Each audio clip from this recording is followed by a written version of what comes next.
The weekend starts now, because The View is live. Send her back track. The president says he quickly on Omar. But does the video tell a different story? Former Colorado Governor John Hickenlooper's the latest presidential candidate live on The View. How he plans to step up his game at the next debate and answer critics who tell him to step aside. Anna's given her summer must-reads on The Ladies Get Lit. And we're taking our Hot Summer Cash sweepstakes to the next level by doubling the jackpot that an audience member and someone watching at home are winning. Will it be you? Let's fire up Friday Hot Topics with Whoopi, Abby Huntsman, Joy Behar, Sunny Hostin, Meghan McCain, and Anna Navarro. Now, let's get things started.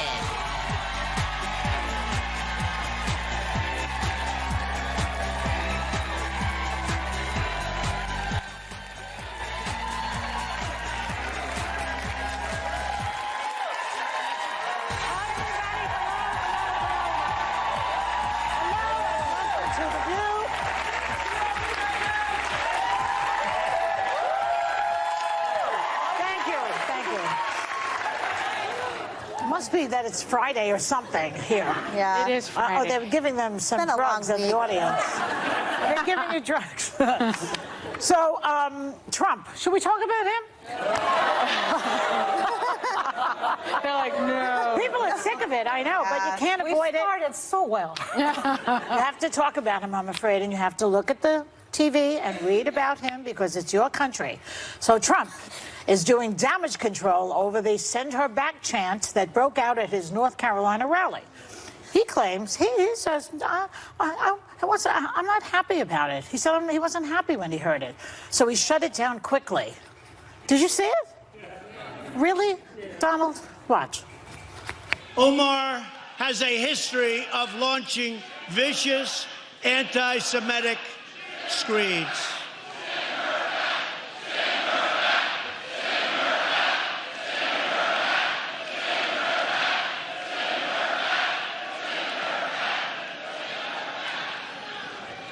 So, not only does it go on for 14 seconds before he speaks up, does he look unhappy to you? He looks like he's getting a suntan while they're talking. Yeah.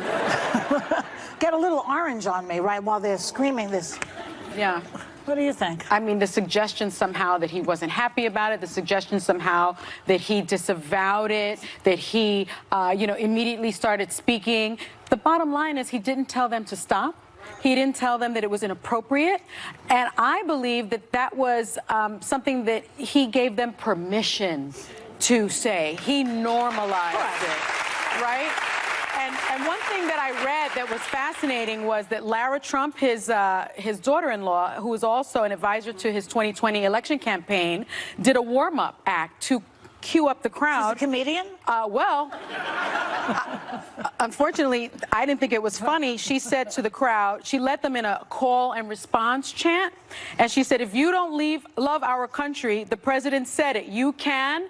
And the crowd responded, leave. Oh. And so she ginned it up already, right, using his words. So I don't know what this game is that he's playing. Republicans are telling him to fix it, as we know. So why would they tell him that? History is not kind to racists. Ask George Wallace, ask Strom Thurmond. History is not kind to racists, and I think that there's only so much excusing you can do of what Donald Trump has done this week. I think this has been a very painful week for America because we have seen the legitimization of racism, because for so many of us, it is a trope we hear over and over again. Go back to where you came from. Go back to your country, because there's children that look and sound like we do, who get told I'm sure you've heard on a that. daily basis. I get told that on a daily basis. Of course, I have found there is a direct correlation between racism and sheer stupidity and ignorance. So they They go together. keep telling me to go back to Mexico. where I was not born. But I do like to visit occasionally. Right. Well, these women were born in the United States, except for one of them. He's telling them to go back. It doesn't matter, though. My little sister was not born in the United States. Right. Okay? Like, and she's American, obviously. And I think that it's been an extremely painful week. I've gotten a lot of interesting phone calls from a lot of people that I don't normally hear from about what are we going to do? Because this is this bad. This, I do think, is one of those moments, much like Charlottesville, that will stand in memory. And my answer to Democrats is, if you can't beat this, what are you doing? Because this shouldn't be this hard to beat. He's screwing up big time. Okay? I don't know. I'm just saying, this is so bad. It's like nothing I've ever seen, and I don't think anyone in this room has ever seen before. And you can't beat this, which is blatant racism. I have to take issue. What does it say about your party? I must take issue with that, because when he was running, he was blatantly racist, and he won. But you should. I think at this point, though, there's so. But I do think this is. I do think this is him running in 2016, but on acid. As I've said before, like he's taking his old ways of ginning up people's, racism and xenophobia, and I see a gentleman up there. You know, I want to say this, and I commend you for having called this racism and for racism, because it is what it is, and I think we've got to call racism that hard. That's why it's well. sad. It's been a hell of a lot harder for a lot of Republicans to do. Yeah. We have seen a lot of Republicans, people that you and I know, who would have been able to do it before this, contort themselves into ridiculous shapes all this week, trying to say that it was not racist. We have seen the majority leader in the Senate, who is married to a Chinese woman, say that this isn't racist. I have seen Marco Rubio, whose parents came here fleeing poverty, who represents a community where they were told we won't rent to Cubans, to blacks, or to dogs. You can't drink from this water fountain. I have seen him try to justify this. I've seen him call people who are outraged, like me, he calls it self-righteous hypocrites. Let me tell you what self-righteous hypocrisy is. Tweeting Bible verses every day and remaining silent while this president puts children in cages. Preach, girl. That is self-righteous racism. You know what self-righteous hypocrisy is? Representing a community full of Venezuelans and Cubans and Haitians and Puerto Ricans, people who hear it every day, go back to where you're from. And somehow trying to play this as if there is two sides. Who are you referring to again? Marco Rubio. But well, he's just one of many. But I see Rick her Santorum. emotion. Rick Santorum. But she You said it. You said it about She Lindsay. has real raw emotion right now. Your hand is shaking with your card. You're not the first person I've seen like this week. There's a lot of people, a lot of hardcore conservatives I know that are very, very, very upset. I'm so sorry to hear that. Why don't they open their mouths? Because some of them, you know what, Joy? Because some of them are private citizens and friends of mine that don't have the kind of platform. I want to hear this. I'm not talking about them. Republican leadership. She's talking about people like you and I know, like Lindsay, talking who about are saying Lindsey that this is not But racism. I'm Rick saying they're Santorum, personal friends that don't have. I'm sorry that my friend Sarah in Scottsdale doesn't have the same kind of platform I do. No, we're not referring to that. I know, but I'm saying I'm referring to Mitch McConnell. I'm referring to Rafael. But if you're a normal Republican walking around the streets of New York City like you and I are, or wherever, and you are tagged with this right now, it is humiliating. It's embarrassing. I don't know what to do about it anymore. I've said this all week. And the fact that we are tainted with this as Republicans and conservatives, yes, it's cowardice on the other side. I don't know what else I can do other than we are calling it out as loud as we can with the platforms we have. And by the way, there are some people, Tom Emmer, Adam Kinzinger, Congressman Adam Kinzinger, who never disappoints me. He's someone Republicans can look on. Mark Walker. There are other Republicans who have tried it. I still say, where is Ivanka? Where is Mike Pence? Where is Jared Kushner, who is supposed to be the hope in all of this? No, but I want to tell you what we can do about it. We do not vote for this guy. No, but I don't care about the Supreme Court justice. I don't care about the tax bill. I don't care about anything else. We cannot justify voting for a racist. But why are Republican leadership? Why is it that Republican leadership are denouncing the chance, but not the leader of the chance? Why is that complicated? But you can't put your party before your country. They want to get reelected. You cannot It's do not that. complicated.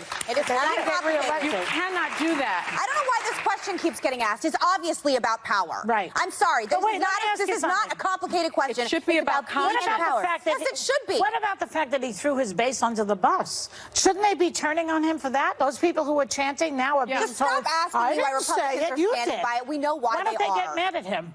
Yeah. Why don't they get mad? They don't get mad at him at anything. I mean, listen. Why? What kind of Kool-Aid did they drink? Evangelicals stick with him when he, cheated with a stripper and cheated on the stripper with a Playboy bunny. No. And they're still with him. You can just, there is nothing. When he said, I can go on Fifth Avenue and shoot someone, he was right. They will stick with him no matter what. You can justify anything in the Bible, During the Civil War, they justified slavery in the Bible. I mean, that is true. That's nothing new. We'll be right back. This is not the Bible I grew up with. Later, bad PR. Puerto Rican Governor Ricardo Rosello's ignoring protesters, demanding he step down after sexist and homophobic texts emerge. Is this politics as usual in the Trump era?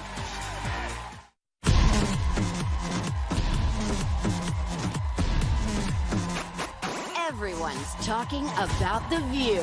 5 women are hosting the most politically relevant show on TV. Yes, people come here because they know folks are watching. If you're a Republican and you want to make news, come on this show. Thank you. I think you guys are incredible. Where the conversations matter. I think we can clean this up right now. I'm sorry she was treated the way she was treated. I think what she wants you to say is, I'm sorry for the way I treated you, not for the way you were treated. And that's how The View became the most important political TV show in America. It is raining candidates here on The View. I can't tell you how many times I was asked to find a way to get on The View. That's The View. That's The View. On ABC.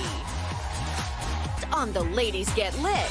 And heads up, home viewers, because The View's Hot Summer Cash Sweepstakes is doubling the jackpot for the final drawing.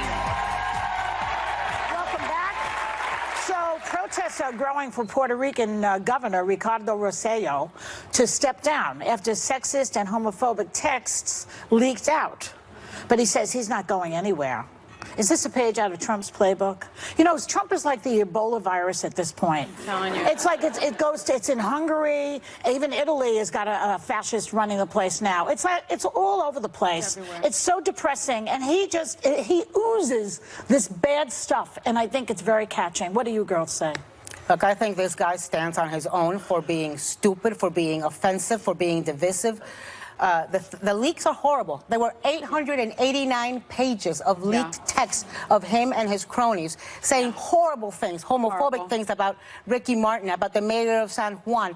They even made poked fun at the bodies at the morgue, piling up after Hurricane Maria. Yeah. He needs to resign, not because he's like Trump, but because he is disgusting. But he won't. Puerto Rico needs real leadership. But he's not going to quit. But he's a Democrat. I mean, he's not taking it all out of Trump's playbook. I mean, he isn't on the other party line. It's not about part the of the parties. Progressive Party. When it comes to Trump, it's not about parties, as you pointed out. I know. I'm just saying, it's on the other side. Listen, the family I married into is Puerto Rican. There is a metro station and a street in Puerto Rico named after the Domenech family that I married into. They're Puerto Rican. So I have been following this pretty closely, and I will say that he was corrupt and inexperienced for a long time, and we just didn't pay as much attention because of the hurricane. And these text messages they're actually really hard to read, especially the part about the cadavers after Hurricane Maria. And there's a huge amount of protesting going on right now in Puerto Rico over this. And I do think he's going to have no other option other than to resign. Wow. What he said about the mayor, who's a lovely person? Yeah. Carmen Yulín Cruz. Yeah. Rosello's, the Puerto Rico's chief fiscal officer, Christian Sobrino Vega, said, I'm salivating to shoot her. Isn't that? Yeah. I mean, in this country, if you say something like that, the FBI shows up at your house. Puerto Rico is part of the United States. Yeah. So why is no one showing up at his house? Look, and Rosello responded, you'll be doing me a favor. What? Yeah. It was terrible. What I'm surprised at is that he refuses to not only step down. The protesters have been out there. Celebrities have been out there. Ricky Martin has been there. Lin-Manuel here in New York has been taking part in the protests, and they are now shooting tear gas at the protesters. I mean, this is something that I thought I only saw in other countries, and we're seeing that, in the United States, and they're getting zero support from New York City Council Speaker Melissa Mark Viverito. He said horrible He things said about our her. people should come out and defend Tom and beat up that whore. Yes, yes. I mean, it was homophobic language was used. All sorts of language against the press, language against reporters, threats, all sorts of things like that. But he refuses to step down. Which is where I do think there is a parallel with Trump, and there is now a Trump effect. Yeah. Because we have seen things done by Democrats and Republicans, like, for example, in Virginia, Governor Northam. Things that before would have led a politician, a normal, mere politician, mortal, to resign immediately. What Rosselló has just done would have called for him to resign immediately out of shame. Yeah. If people had affairs before and it was found out, you resigned immediately out of shame. Donald Trump's playbook is, you let this blow over. Yeah, that's right. You keep denying and denying and denying, and soon enough, the news cycle Or distract with another crazy with story. something else, and you will write it out. And that's what I think we are seeing in Puerto Rico. But you know, I have to give the Puerto Ricans credit. They took to the streets. Where are Americans? I don't understand. Yeah. In my generation, because of the Vietnam War, people were out all the time in the streets protesting. They have been out in Puerto Rico every single day. 66th Street. Somebody has single day. We need a leader to go out there and get people activated, I believe, in this country. We're losing, important because we cannot normalize what is not normal. We cannot accept what cannot be accepted. But I talk to people, and I don't think that people understand the seriousness of what's going on. I really don't. But it's so, I understand the incentive that some people just can't take it, because I know how upset all of us are every day when we come in for different reasons. And I do understand how emotionally draining it is for Americans. So you can't help, I don't fault people on the weekend who want to turn off the news for a few days. Yeah. I think it's... I'm afraid to not watch, though. I don't know what he's going to do next. Well, same. I'm totally addicted to it. It's like heroin, but, you know, that's just me. You have to stay informed. The answer isn't no information. I think the answer is more information, so that you can educate use yourselves. that. Everybody needs to watch Robert Mueller next Wednesday. We're only a year plus before the elections, and here's the part that really worries me. This is going to get worse. It is going to get worse because he's a desperate dog now. He's a trapped rat. You never know what he's going to do. You've been saying that. He is a trapped rat. Yeah. We'll be right back. We're exhausted. Is Democratic presidential candidate John Hickenlooper's campaign really falling apart? How does he plan to take on the frontrunners in the next debate? And why won't he condemn ICE protesters replacing American flags with Mexico's? He's live on The View next.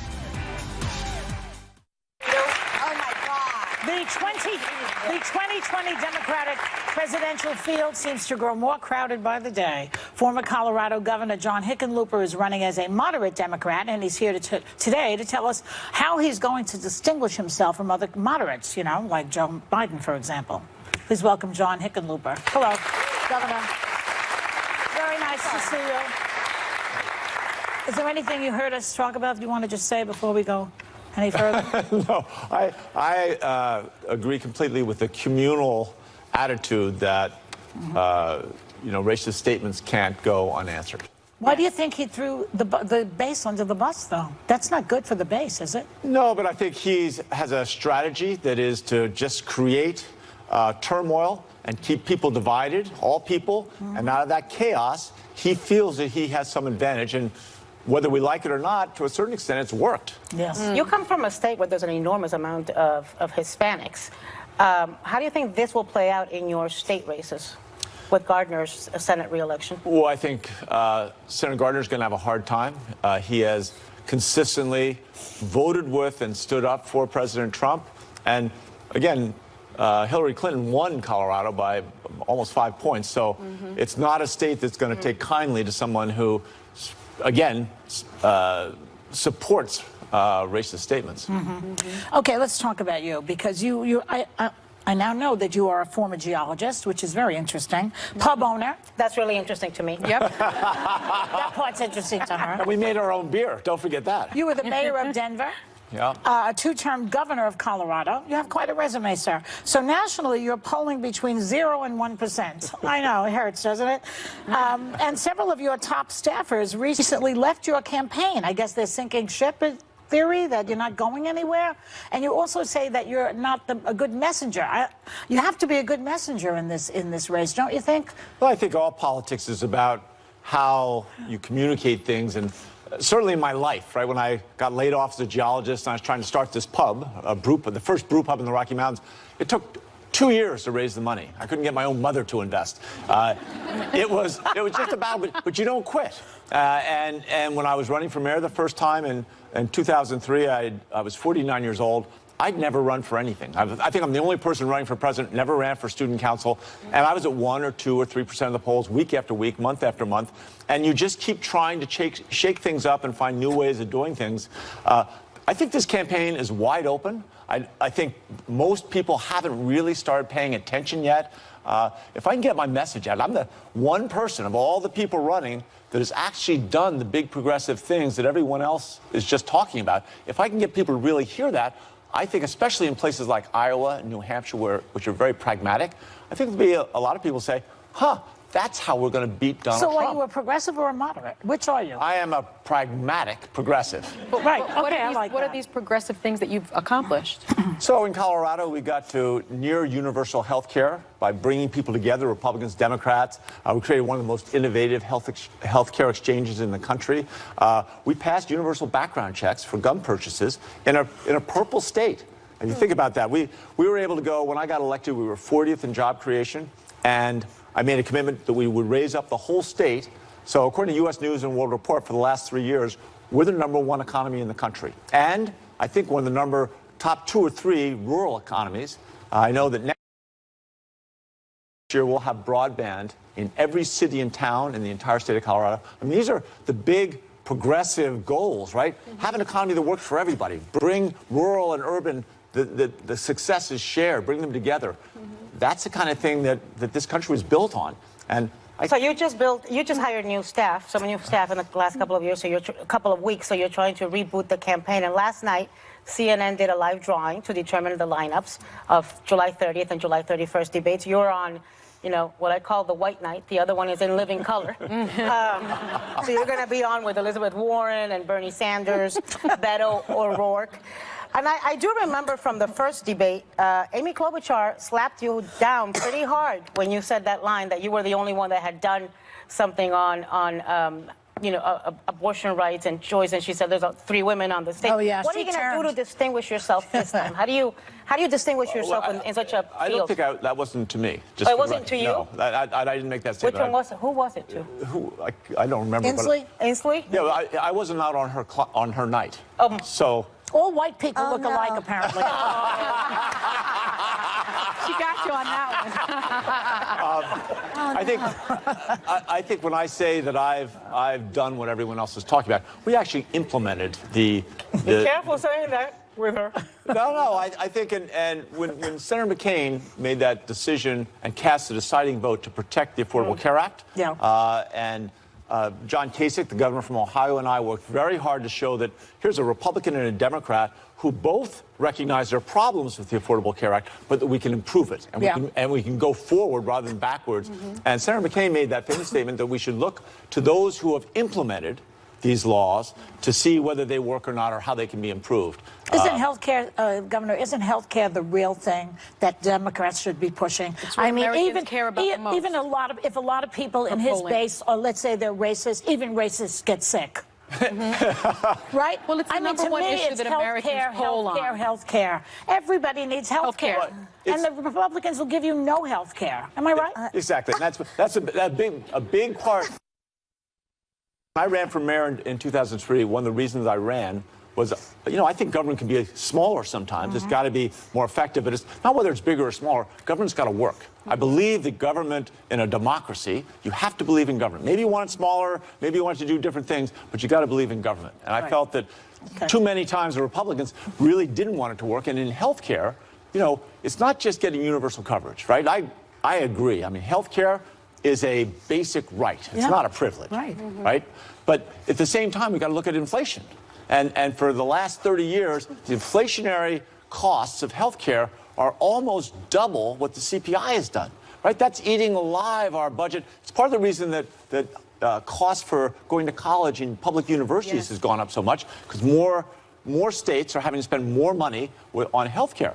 Right. Well, Governor, in my humble opinion, the reason that Democrats could lose is socialism, which I know people say that Republicans are using this as some kind of dirty word to scare people. But you said, quote, if you want to beat Donald Trump, socialism is not the answer. You were booed very loudly by Democrats at the convention in California for saying that. Frontrunners like Bernie Sanders and Elizabeth Warren believe in socialism and think that the future is the future of the party. So the question I have for you as a more, classic moderate Democrat, how do you fight what seems to be the trend of socialism within your party? Well, I think that right now we're in the beginning of this campaign. Again, many people aren't paying attention. And always at the beginning, you have the more idealistic, the more visionary, the utopian visions come out, and people embrace delusional candidates about what we can afford. How are you defining socialism? Well, I think that's part of the question. Some people define socialism as social security.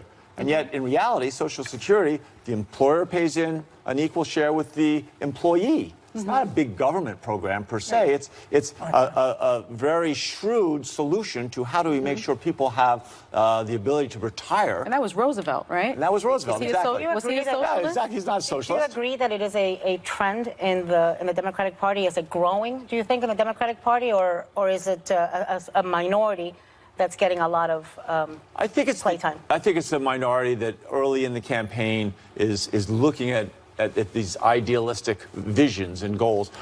If you want to re-elect Donald Trump, if you want to help re-elect, I would argue, the worst president in American history, ever. Let's go try to guarantee a 4-year conversion to single payer, to Medicare for all. Let's go out there and guarantee we're going to give every American a federal job if they want one. We have to take a break. We want you to stay. We're going to do another segment with you. But it seems to me the only person who actually says he's a socialist is Bernie Sanders. Right. The rest of them are just ultra-liberal, in my opinion. Yeah, but you've got to recognize... And by the way, Trump doesn't tell him to go back home. No, never. That's right, because he's a white guy. We'll be back with John Hickenlooper.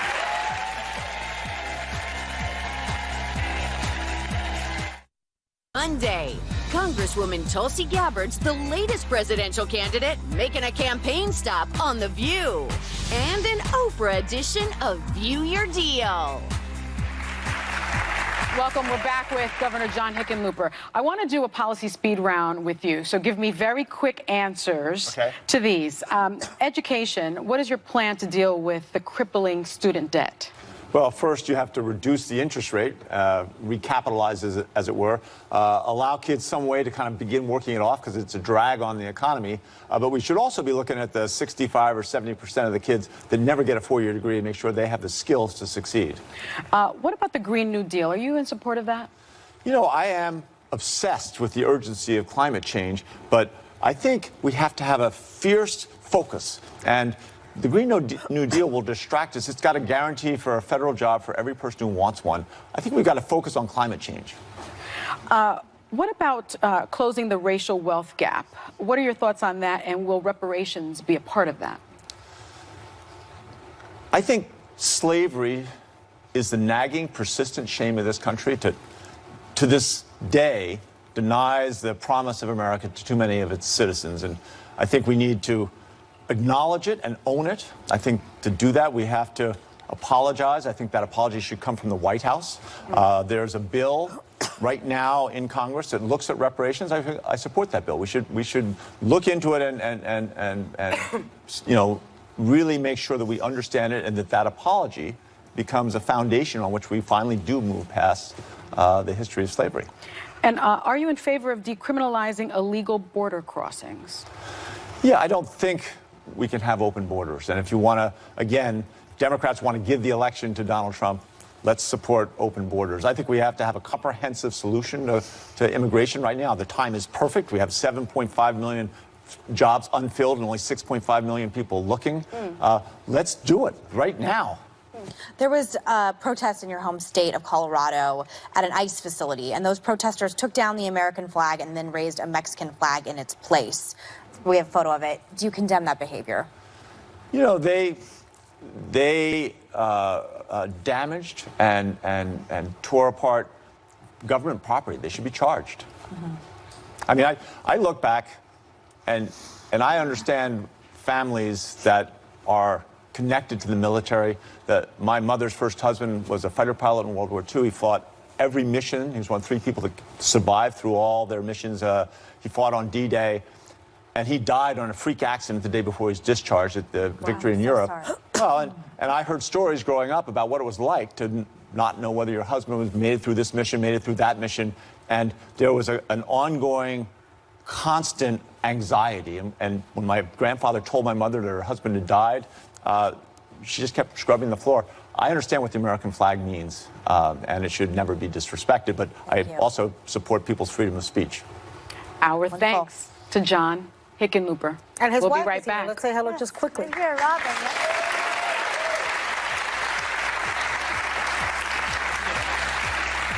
What books are in Anna's beach bag this summer? Find out when the ladies get lit. Next. Next week, fire up the political view because 2 presidential hopefuls are making key campaign stops on The View. How did your experience fighting in Iraq shape your outlook? Mr. O'Rourke, you've been a hot topic on the show. You said you, quote, sometimes help raise your kids. Do you think you can get away with more because you're a man? Plus, look who's hitting the table. David Spade, Fred Savage, and Titus Burgess. All right, so we ran out of time last week. Today, I'm giving you my summer reading picks on the final chapter of our series, Ladies Get Lit. Yes. My first book is Americana. It tells the story of a young couple in love who leave their military-ruled Nigeria for America. The young woman, hoping for a better education, experiences racism in American culture, discovering for the first time what it means to be a black person. Her boyfriend had hoped to join her in America, but is denied a visa after 9/11. So he goes to London as an undocumented immigrant. Years later, they meet up in Nigeria, and you'll have to read the book to find out what happens. And the second one is a Pulitzer Prize-winning 1960 classic, To Kill a Mockingbird by Harper Lee. I read To Kill a Mockingbird, like so many of us, as a kid, and after seeing the play here recently on Broadway, it's still on until November. If you're in town, go see it. Yeah. I wanted to read it again. And I chose the book because its themes of racial injustice and social inequality reminds me too much of what's happening in America right now. It's painful, but that story is still poignant today. It is the story told by a 6-year-old scout who lives in Alabama with her brother and widowed father, Atticus, a lawyer who's assigned to defend a black man wrongly accused of raping a white woman, which ignites a mob mentality in the town. During the trial that follows, Scout and her brother learn the destructive power of judging people based solely on the color of their skin, and how prevalent it is in the world they live in then, how prevalent it is in the world we live in today. Yeah. So I hope you go back and reread this classic. Yes. Good choices, Anna. I like doing that. Reading stuff I read as a And kid. guess what? What? Oh, and guess what? You're all going back home with the 2 books.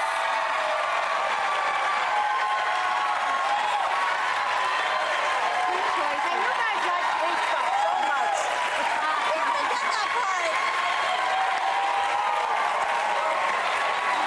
Like Oprah, and you get a book, and you get a book, and you get a book. They love when they get their books. We'll be right back.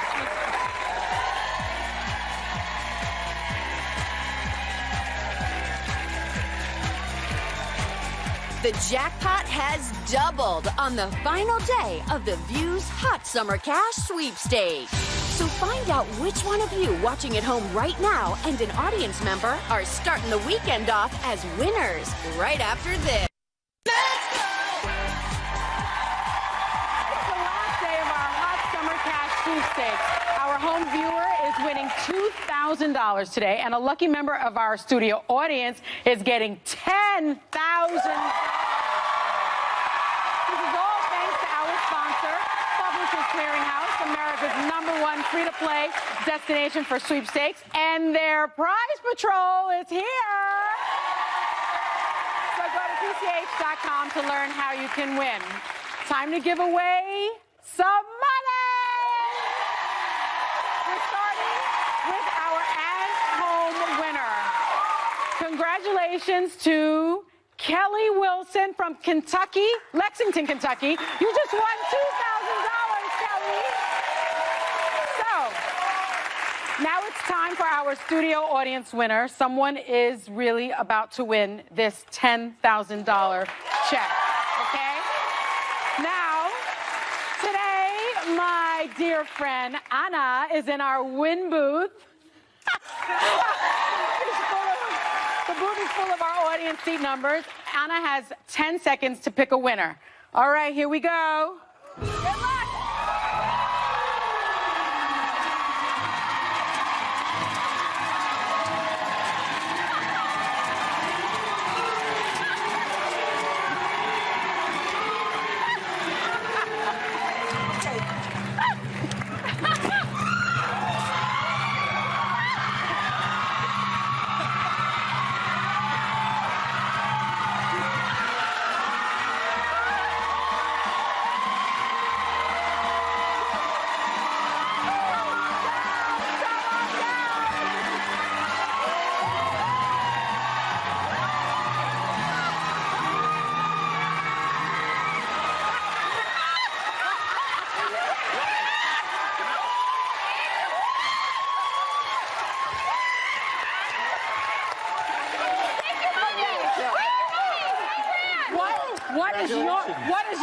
What is your name? Markel Wyatt. Where are you from? I'm from Georgia. And you look really happy. Oh my God. Markel, honey, please don't have a heart attack before you spend the money. Oh my God. Oh, thank you, Jesus. Oh my God. Oh my God. So what are we doing after this? I have no idea. Something fun. Well, that's not all. You're all winners today because members of our audience are all going home with $100. Woo.